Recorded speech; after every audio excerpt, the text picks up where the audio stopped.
Okay, joining me now is Tennessee Senator Marsha Blackburn, who also questioned FBI Director Christopher Wray today. Senator, this seems like a pretty big deal to me, and he didn't seem to know anything about it. Oh, he just couldn't answer this, how you would promote somebody up who should have been fired.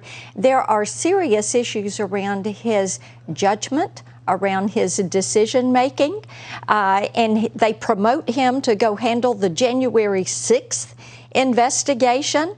And Christopher Wray today wanted to punt on everything. I asked him about the Russia collusion hoax, and instead of giving me a yes or no, Laura, he says, well, I'm not sure I would use the word hoax. I mean, these are the kind of things they're quibbling over. And actually, we have the exchange. Let's watch it and enjoy it.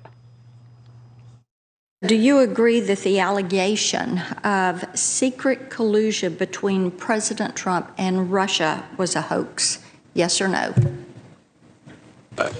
I don't think that's the terminology I would use, but I think there's been a lot written on this subject, and both in the special counsel's report, the inspector general's report. Yes or no is fine. So that's not a term I would use. Well, you captured that pretty spot on there. Like yeah. But he comes across as so sleazy. I mean, he was good on the China stuff. China's the biggest threat. Yeah. But that's about it. That's right. And now what? And now we're just going back to political investigations of former presidents. Right. And this is all the reasons that the people of this country do not trust the FBI. That's a serious deal, though. It is a big deal. But see, they see this as two tiers of judgment. There are rules for thee, rules for me, and the elitists are all going to have their own easy way. They're going to get promoted up when they do something like the D.C. bureau chief, and then they're going to get moved in to handle the January 6th investigation. You fail upward, though. And that's exactly right. But justice should be blind, and that is what people expect.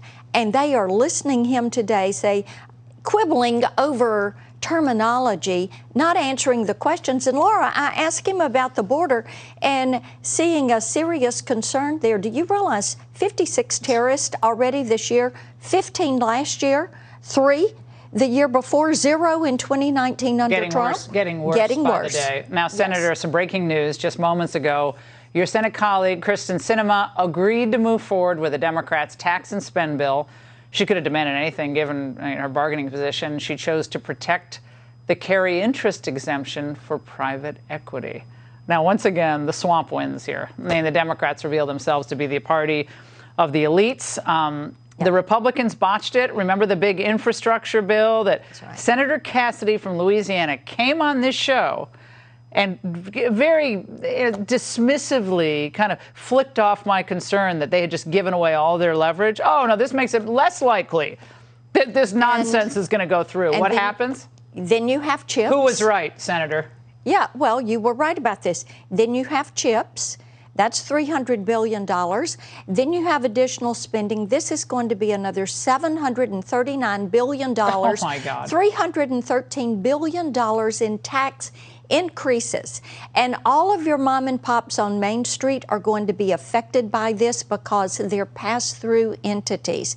There are taxes on ag production. There are taxes on just about everything up and down. Laura, Wall Street always gets a sweetheart deal, though, don't they? They do, but Main Street loses out. And in this bill, Main Street is going to lose out. Farmers are going to lose out.